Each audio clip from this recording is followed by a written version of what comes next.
My boss tried to ruin my career, so I made him lose his job instead. I, 28F, used to work at a mid-sized marketing agency.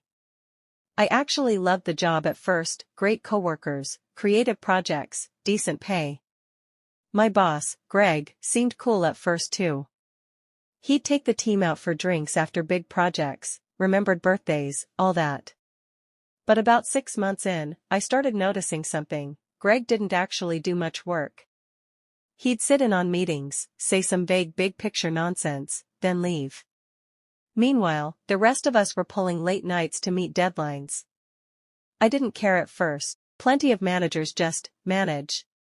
But then Greg started taking credit for my work. The first time it happened, I'd stayed up until 3 a.m. putting together a pitch deck for a huge client. The next day in the meeting, Greg presented it like it was his own. He even said, "I burned the midnight oil for this one." I laughed, thinking it was a joke, but nope. The client loved it, and Greg got a bonus. I got an email saying nice job. Then came the write-up. A month later, I missed a meeting because Greg forgot to forward me the invite. When I asked him about it, he said, "You should be more proactive about checking the calendar."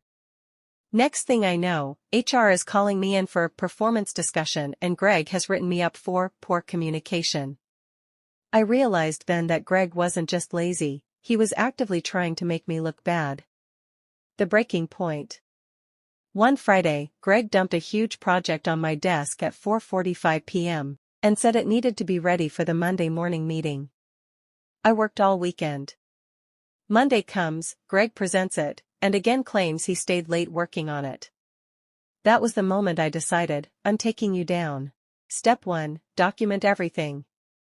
I started keeping a private log of every project I worked on, including timestamps, drafts, and email trails showing Greg dumping work on me or failing to give me info. I also started accidentally CCing myself on client emails where I'd done all the work but Greg took the credit. Step 2, find his weak spot. Greg loved schmoozing upper management. He also had a habit of bragging about creative risks he took with client budgets. That sounded suspicious. So I went digging through old expense reports, accessible to the whole department for transparency. I found 3 different projects where Greg had billed the client for certain creative services, and then paid a much cheaper freelancer while pocketing the difference. That's not just shady.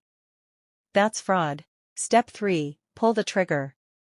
I compiled everything, the logs, the emails, the expense report discrepancies, into